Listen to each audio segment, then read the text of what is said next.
been a member of OuiShare for the past 5 years. And so I actually came to this profession or this organization because I was doing my bachelor's degree in southern Germany. And it was a very general interdisciplinary studies about communication and cultural management. And so that's actually like when I really started getting interested in organizational theory and network theory, motivation of employees and companies, and also systems theory. And so because of that, I discovered actually the book Collaborative Consumption, What's Mine is Yours. It was really, defining for the first time the sharing economy and what collaborative consumption is. And so that's why I decided to write my bachelor thesis about that topic. So to do that, I was looking for different people to interview. And so I stumbled upon some people that were in the process of creating this new community / nonprofit / distributed network called OuiShare. And so the moment I got in touch with people, I got super excited and really interested, and then pretty much joined like right after I finished my thesis. That was in 2012. And then started getting involved as the editor of the OuiShare magazine. And what does OuiShare do? So it depends who you ask what answer you get. I would say, like, at the moment, the way I like to describe OuiShare the most is actually as an incubator of people and a laboratory for new ways of working and experimenting with new forms of governance. So OuiShare really started as a think tank. But one of the things that's really been at the core is that it brings together people that are really interested in how technology and business can help transform society and the environment, but specifically how we can actually start with ourselves as individuals to be able to achieve that change. And so basically creating sort of this shared community and platform that helps all of us as individuals get the resources and the support, also socially speaking, to be able to grow and develop and sort of discover what we want to do in our life, and how to basically, become more entrepreneurial and get access to all of those things that we need to be able to have this personal development. And so OuiShare has really, proven to be a sort of informal incubator in that way. So it's not like I arrive, I'm signing up for this program. It's just that in itself, the way OuiShare has emerged, it has that tendency.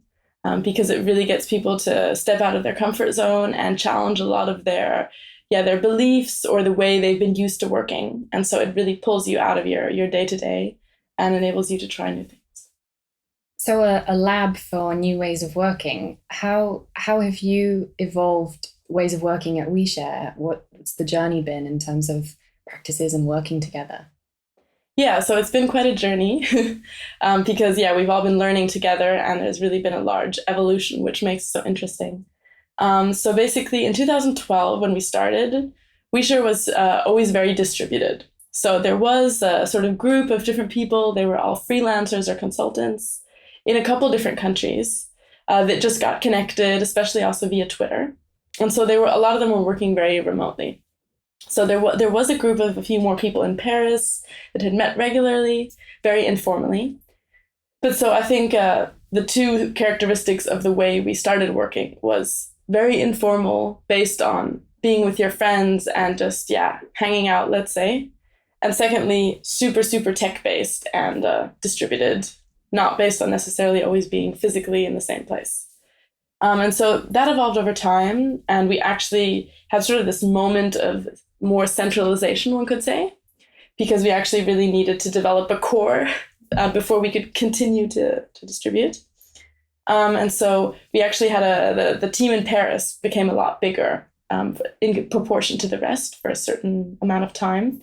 That was especially around the first OuiShare Fest, which is our annual flagship event that we now have in many countries, but especially the biggest one is in Paris. And so basically we shifted a bit from very online-based work to more like personal contact and smaller teams.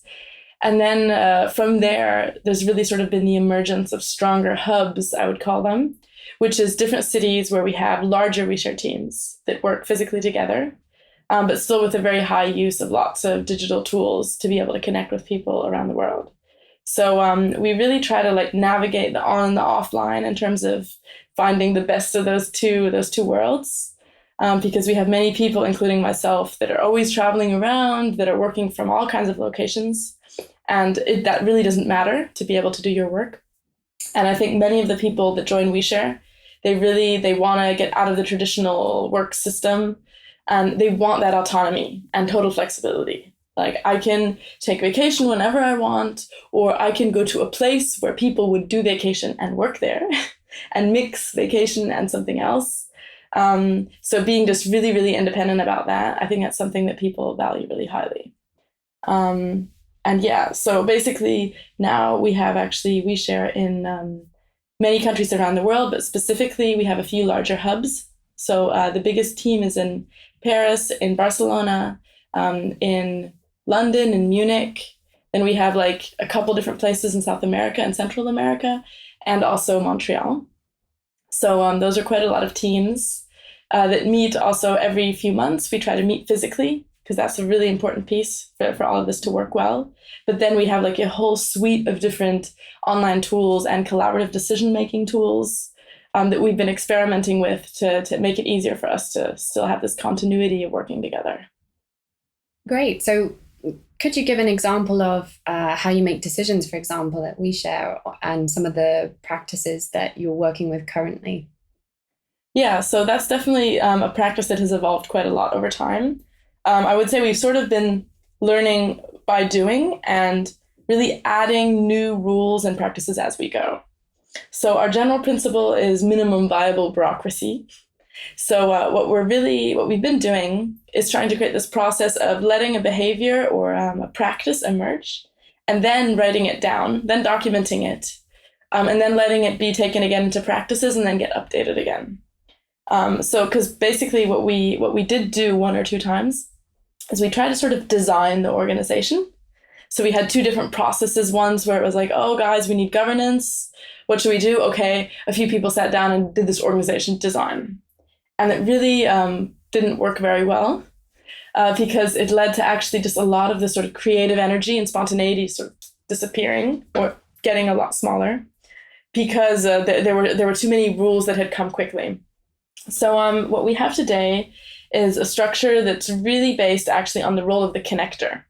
So a OuiShare connector is those are some of the most active members of the community. Not necessarily the people that work the most, but it's people that are interested in the organization as a whole, in what's happening in other places, and that also care about, they want to participate in the governance and also be sort of ambassadors or representatives of the brand and of the organization. And so we have 80 OuiShare connectors now in different countries. And so that's really our decision-making entity, right? So when it comes to finance and budget and brand decisions, these are the ones that can do it. But in addition, we have the important principle of autonomy of projects and of local communities. So this whole connector group of 80 people, they only decide on things that someone in a local group actually believes are relevant to be discussed with everyone. Other than that, we really have the principle of always use the smallest common group possible to make a decision, to not add huge amounts of complexity. So that means that, for instance, the community in Spain has a group for the OuiShare connectors, and they make pretty much all of the decisions around brand and finances, Spain locally. The same in France, the same in Canada. And so only when it really seems like, wow, this is a key topic that everyone needs to discuss, like, should the OuiShare brand be associated with Total, a company that's like a bit questionable, for instance. Okay, then we discuss it with everyone, right? But so there's sort of a process for how you become a connector. And that's really a key important factor. It takes a few months because it's important that you know many other people and that you have social ties, and that there's 3 other connectors that invite you in, that basically accept you. And I really believe a lot in that process, that is what enables us to then create this really strong circle of trust among those connectors, where then basically we can say, we trust you as a connector to judge, can you make this decision just with 2 or 3 other people? Or does this actually need to be discussed with more? And so for the decision making, we use this tool called Loomio, which was developed by a network called Inspiral, which is a collective of social entrepreneurs from New Zealand that I'm also a member of.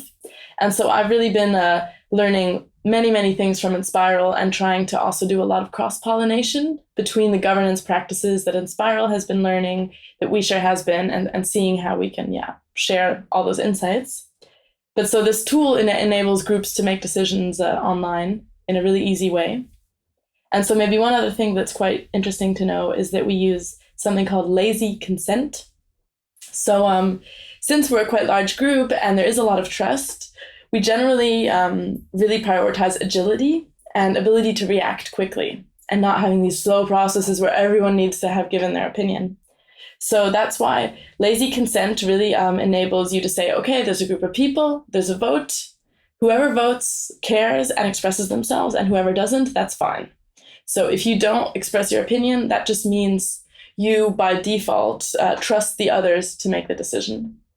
And so therefore, you totally don't need to have a majority of people that participate in a decision. And you mentioned that you have a mix of online and offline interactions. Could you say something about some of the practices and the ways of being that you've evolved when you meet face-to-face? Yeah, so one of the key moments that we have where we meet face-to-face are the OuiShare summits. So those happen every 6 months on an international level, but also we have local summits now. So there's if you're in one local community, you'll have 4 summits a year, probably.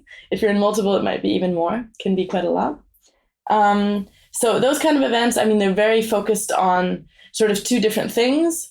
On the one hand, really just getting to know each other better and building stronger ties. Because I really believe that afterwards just makes it so much easier to continue working online. So it's good to just focus on getting to know the person. Secondly, it's a lot focused on knowledge sharing and exchange. Because at summits, we definitely have people from many different backgrounds and many different communities. And so it's not about deciding things together and saying, this is what we're going to do, here's our plan. But it's about community X saying, look, we did this thing, this was really successful, this worked really well, we did this didn't work at all. And to then actually just be able to give those learnings to other groups and build on that together. So that's something we do a lot when we're offline. We also have regular team meetings in different local communities. So in Paris, we meet every Friday, which is sort of a moment of update where people share different things that are going on, especially their needs and their blockages and things that they need support with. There's a lot of face-to-face meetings and projects. So for instance, the OuiShare Fest, the conference we do in Paris, for instance, there's many, many people that, have regular meetings all the time together around that. So these Friday meetings, those are definitely important. And I think we have different practices that are also other groups like Inspiral use a lot as well, like the check-in to be able to see how does everyone in the group feel, what are they bringing into the day, doing a lot of things that make it more easy for people to express themselves. Things like check-ins and talking about needs and stuff like that. Have there been people in the network that have found that strange or difficult to adjust to? Or do you think there's something that people can do quite naturally? I think that people are actually have been pretty open to it. I think for sure, for some people, maybe it's unusual at first. But I must say it's really hard for me to tell by now because you get so deep into it that it's this is how we do things. And then new people come in sometimes and they say, wow, this is really different. But I think the whole thing is so different that it's not necessarily that element that has showed up as being confusing or something like that. And so I think that's also something that's quite characteristic or useful, which is that most of the things of how we're working, they're not really that traditional in the sense that people don't have titles. It's for the good and the bad, sometimes not so easy to figure out who is doing what and what are these people working on. So what's actually quite funny is in this new office space that we're in, where there's many different organizations, so we actually sort of invited in. There's this one guy who just saw, in the back corner, there's the whole OuiShare area. And he's like, I see you guys working there and I just don't understand what it is you're doing. And he felt like it was this whole mystery somehow. And I guess it's obviously because a lot of it is happening online and new people keep joining and coming and doing things. And it's not always, you don't always know, not everyone knows why is someone new getting on board? Because someone else invited them in or whatever. But that's sort of just the nature of the thing. So I think it just really helps people go completely into a new context. And so when everything is different, then it's just like jumping into sort of a new space. You mentioned that sometimes it can be difficult to know what people are working on and who's doing what. Have there been, can you say something about some of the challenges that you've experienced at OuiShare and how you've responded to them? Yeah, so there's many challenges, of course. Basically, in terms of knowledge sharing and finding out what's going on, I think there's a very common problem that these types of groups have, or also in general organizations more and more, which is overflow of information. So we have all these different technology tools and they make it easier to see things. And so I think the problem is that they officially give you access to something, but that doesn't mean that you actually see it. And so people need to have this ability to be able to filter massive quantities of information. And that gets really overwhelming and sort of in the end leads to people actually becoming more isolated and not even knowing what's going on. So that's a pretty important skill that you need to be able to navigate. But we've also really made an effort to try to train our collective muscle of getting better at condensing information for groups, figuring out, okay, who do we need to communicate? What do we need to communicate to whom? And to sort of provide more pathways to be able to navigate all of this information and knowledge. And that's something that is totally still a work in progress. And in many ways, it's not clear how people actually get through all this chaos. I often use the word chaos because in the positive and negative sense, I think that's also really what spurs a lot of the creativity and the spontaneity. But people really need to be able to navigate that. And I think it also means that there are a good amount of people for whom that just is not the kind of environment that they want to be in. This really can't work for everyone, but there's a specific personality type or spectrum of people that really, really thrive on that. So I think you need to be able to sort of make your own sense of it to be able to know how to navigate. And I mean, apart from that, like there's definitely been a lot of challenges around clarity of decision making and structure and how things get done. We have the tendency that sort of the wheel gets reinvented a lot because new people join and they ask the same questions. And it's been hard to find good ways to actually formalize and communicate the way things work. Because it's usually just been, yeah, you come in and then you sort of experience it and then you sort of know. And so we've tried a couple different things also to be able to make it more clear what people are working on. So for instance, we have this thing called the OuiShare job board, jobs.ouishare.net, where people can create profiles and show what they can do, what their skills are, for instance. But I mean, I think the real challenge there is that things are always emerging and changing all the time. And so because of that, usually as soon as you've created something, it's outdated. So that's really something we have to struggle with, which I mean, I guess is what happens anywhere, just that we're very aware of that fact. And so it's really hard to pin things down because they're changing so quickly. I first came across you because I read your blog, which I really enjoyed, by the way. I think it was called Cut the Bullshit, Why There's No Such Thing as No Hierarchy. And it was really interesting to read the sort of debate that was happening in the comments. What's your take on why you wrote that article and what the response has been? Yeah, so I wrote that article out of a frustration a little of many people joining OuiShare, especially in the beginning, getting on board and having a sort of very idealistic view of what it means to be in a flat organization. In many cases, at least from my part, in the recruitment processes, or if we're getting someone new on board, I really don't say anymore, or it's been a long time that I've said, oh, we have no hierarchy. Everyone can do what they want. This is complete like anarchy, let's say. But so people nevertheless often just arrive with a certain expectation that everyone is equal and that, people can pretty much do whatever they like without necessarily asking.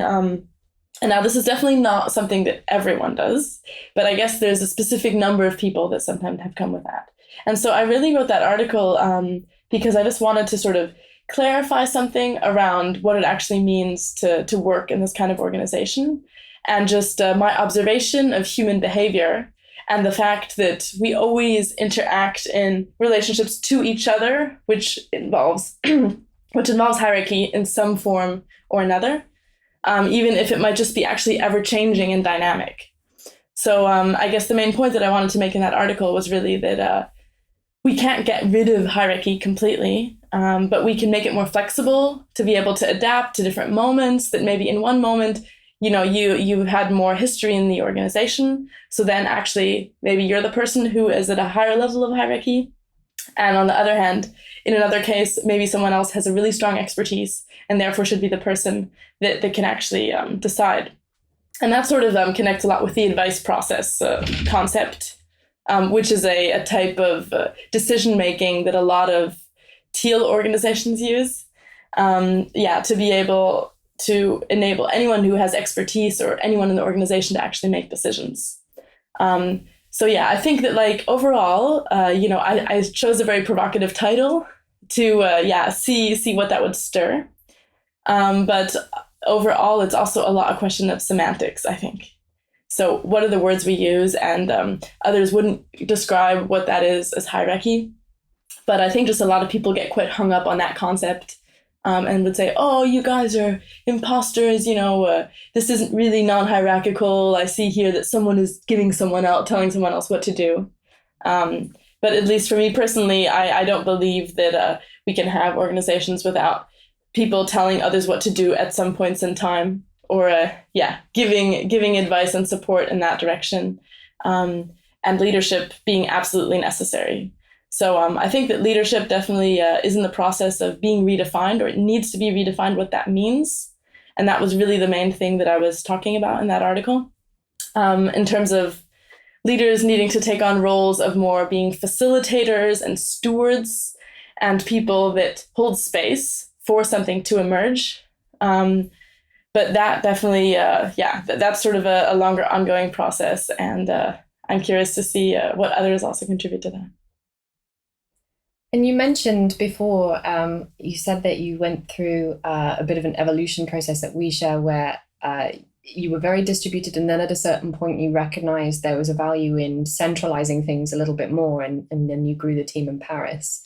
So it sounds a little bit like that was maybe that part of that kind of tension between flat and hierarchy, perhaps, or what was the process behind making that decision? Well, actually, you can't really say that it was a decision. It was something that emerged, right? So, different people decided to put their energy towards growing a stronger team in Paris. That doesn't mean that the other places were active and there weren't things happening. But I guess, for instance, for me personally, I was living in Germany at the time, and I had gotten involved in OuiShare. I'd been doing it for 1 year. And I decided, okay, I really want to work with a physical team. This is important for me. If OuiShare is going to work for me, I need to be part of a bigger group that sees each other regularly. So I decided to move to Paris and to put energy towards creating a team. And there's a couple other people that did that as well. So I think in that way, it's sort of reflective of what decision-making can sometimes be in this emergent type of organization, which is just the different individuals decide things for themselves and then shift their energy towards that. And that sometimes steers direction. But it's the sum of many small movements that actually create that. And it's not one decision, oh, we're going to build a team in Paris. But I would say for some of us in Paris, there were moments where we were doing trade-offs, and it was okay, either I invest my energy in building more here, or I travel around the world and help other communities grow. And so there was a phase where me and some other people were making the decision to focus it in Paris. But those are personal decisions in a way. Yeah, it reminds me of the Margaret Wheatley's book, Leadership and the New Science. And she talks about in the kind of world of quantum physics and self-managing systems, there are lots of small things that happen. And when they reach a bifurcation point, I think it's called, it becomes a tipping point where the system has to change. It can't stay the way it was anymore. Right. But there's kind of a series of smaller events or disturbances or disruptions that eventually end up in that in the system changing. So it sounds a little bit like that. There were lots of little small events and decisions and activities happening that then culminated in creating the Paris team. Yeah. And it's sort of that process I was talking about before, that something was happening and then afterwards. So that evolution, I can only map that afterwards. That wasn't beforehand, oh, we're going to go through these steps. But you can see now that that's what happened. So do you think hierarchy then, and I agree with you, it's a really challenging thing about semantics and about language. And on the one hand, you want to be understood by people and have a common definition of something. But on the other hand, so many people get provoked by using certain words. But if we use the term hierarchy for argument's sake, do you think that's something that that happens naturally in groups of human beings, and that and therefore it's something that to acknowledge and be clear about, so that you don't get the kind of tyranny of structurelessness or the kind of dark hierarchy, if you like? Yeah, I totally agree. I think in groups, those kind of dynamics always emerge. And so it's much better to name them, because then you actually can do something about them. I think one of the issues in many organizations today is that these hierarchies, they get so ingrained and they get really like stiff and they just can't move. And so I think that they need to be able to continue to change. And so that is only possible if you're actually talking about it or showing that it exists. And I've definitely seen how when you don't create any structure at all, that these informal structures, they emerge so quickly. And that leads to huge amounts of tension because people can sense it. And that has a much more negative effect than being able to openly actually discuss something. What would your dream for the future of work be? Like, what would you like to see happening in the world of organizations? Yeah, so I think my dream is really focused around the people, because what I love is seeing individuals grow and learn and sort of explore their potential. And so I really hope that work can be a place where that is possible. So where people can be creative, where they can discover their strengths, and where they can really bring their full selves. So not hiding a part of them, but show up as who they are and really bring that to the table to help solve problems. And really use their common sense. So I think one thing that really frustrates me is when I see systems that are somehow broken and that are smothering the people inside it and not enabling them to solve problems that they see and actually do something about it when you see something that isn't really working. Because we know that things don't work all the time, right? So to me, what's so important is just enabling all these smart people that are everywhere around the world to be able to actually do something about it. And that's actually why I'm so interested in all these different practices and collaboration tools. Because at the moment, I'm focusing even more on working on a couple different technology tools to make it easier for people within organizations to be able to take action, to solve the problems they see, and really be able to also allocate resources to that. And I think that one of the big challenges there is definitely human. So that is like one of the number one difficulties. And so I think that's why it's so important that we do more of this work of education and sort of cultural transformation and helping change organizational culture towards more collaborative behaviors. What do you mean by education and helping people? Do you mean like training people in skills or? Yeah. I mean, sort of, on the one hand, personal development. So providing people space for personal development. And then also, I guess maybe education isn't even quite the right word. It's sort of training. So one of the things that I'm working on right now is actually a collaborative funding tool. So it's called Cobudget. And it's basically about enabling people to allocate funds and resources collaboratively in organizations, and also in a very transparent way. And so one thing that I've seen a lot in managing different teams is that people, they often don't want to take responsibility for these types of decisions, but also because they don't understand the whole system and they weren't trained, they didn't train the skill of allocating budgets and making financial decisions and things like that. And I really believe that it's just a question of practicing that and that anyone could actually do it.